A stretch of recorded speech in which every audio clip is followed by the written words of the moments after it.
22वीं पुतली अनुरोधवती ने जो कथा सुनाई वह इस प्रकार है। राजा विक्रमादित्य अद्भुत गुणग्राही थे। वे सच्चे कलाकारों का बहुत अधिक सम्मान करते थे तथा स्पष्टवादिता पसंद करते थे। उनके दरबार में योग्यता का सम्मान किया जाता था। चापलूसी जैसे दुर्गुण की उनके यहाँ कोई कद्र नहीं थी। यही सुनकर एक दिन एक युवक उनसे मिलने उनके द्वार तक आ पहुँचा। दरबार में महफिल सजी हुई थी और संगीत का दौर चल रहा था। वह युवक द्वार पर राजा की अनुमति का इंतजार करने लगा। वह युवक बहुत ही गुणी था, बहुत सारे शास्त्रों का ज्ञाता था, कई राज्यों में नौकरी कर चुका था। स्पष्ट वक्ता होने के कारण उसके आश्रयदाताओं को वह धृष्ट नजर आया, अतः हर जगह उसे नौकरी से निकाल दिया गया। इतनी ठोकरें खाने के बाद भी उसकी प्रकृति तथा व्यवहार में कोई परिवर्तन नहीं आ सका। वह द्वार पर खड़ा था, तभी उसके कान में वादन का स्वर पड़ा और वह बड़बड़ाया, महफिल में बैठे हुए लोग मूर्ख हैं, संगीत का आनंद उठा रहे हैं मगर संगीत का जरा भी ज्ञान नहीं है। साजिंदा गलत राग बजाए जा रहा है लेकिन कोई भी उसे मना नहीं कर रहा है। उसकी बड़बड़ाहट द्वारपाल को स्पष्ट सुनाई पड़ी। उसका चेहरा क्रोध से लाल हो गया। उसने उसको संभाल कर टिप्पणी करने को कहा। उसने जब उस युवक को कहा कि महाराजा विक्रमादित्य खुद महफिल में बैठे हैं और वे बहुत बड़े कला पारखी हैं, तो युवक ने उपहास किया। उसने द्वारपाल को कहा कि वे कला प्रेमी हो सकते हैं मगर कला पारखी नहीं, क्योंकि साजिंदे का दोषपूर्ण वादन उनकी समझ में नहीं आ रहा है। उस युवक ने यह भी बता दिया कि वह साजिंदा किस तरफ बैठा हुआ है। अब द्वारपाल से नहीं रहा गया। उसने उस युवक से कहा कि उसे राजदंड मिलेगा अगर उसकी बात सच साबित नहीं हुई। उस युवक ने उसे सच्चाई का पता लगाने के लिए कहा तथा बड़े ही आत्मविश्वास से कहा कि वह हर दंड भुगतने को तैयार है अगर यह बात सच नहीं साबित हुई। द्वारपाल अंदर गया तथा राजा के कानों तक यह बात पहुंची। विक्रम ने तुरंत आदेश किया कि वह युवक महफिल में पेश किया जाए। विक्रम के सामने भी उस युवक ने एक दिशा में इशारा करके कहा कि वहाँ एक वादक की उंगली दोषपूर्ण है। उस ओर बैठे सारे वादकों की उंगलियों का निरीक्षण किया जाने लगा। सचमुच एक वादक के अंगूठे का ऊपरी भाग कटा हुआ था और उसने उस अंगूठे पर पतली खाल चढ़ा रखी थी।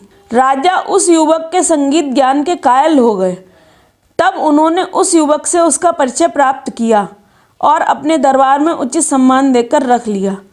वह युवक सचमुच ही बड़ा ज्ञानी और कला मर्मज्ञ था। उसने समय समय पर अपनी योग्यता का परिचय देकर राजा का दिल जीत लिया। एक दिन दरबार में एक अत्यंत रूपवती नर्तकी आई। उसके नृत्य का आयोजन हुआ और कुछ ही क्षणों में महफिल सज गई। वह युवक भी दरबारियों के बीच बैठा हुआ नृत्य और संगीत का आनंद उठाने लगा। वह नर्तकी बहुत ही सधा हुआ नृत्य प्रस्तुत कर रही थी और दर्शक मुग्ध होकर रसास्वादन कर रहे थे। तभी न जाने कहाँ से एक भंवरा आकर उसके वक्ष पर बैठ गया। नर्तकी नृत्य नहीं रोक सकती थी और ना ही अपने हाथों से भंवरे को हटा सकती थी, क्योंकि भंगिमाएं गड़बड़ हो जाती। उसने बड़ी चतुराई से सांस अंदर की ओर खींची तथा पूरे वेग से भंवरे पर छोड़ दी। अनायास निकले सांस के झोंके से भंवरा डरकर उड़ गया। क्षण भर की इस घटना को कोई भी न टाल सका, मगर उस युवक की आंखों ने सब कुछ देख लिया। वह वाह वाह करते उठा और अपने गले की मोतियों की माला उस नर्तकी के गले में डाल दी। सारे दरबारी स्तब्ध रह गए। अनुशासनहीनता की पराकाष्ठा हो गई। राजा की उपस्थिति में दरबार में किसी और के द्वारा कोई पुरस्कार दिया जाना राजा का सबसे बड़ा अपमान माना जाता था।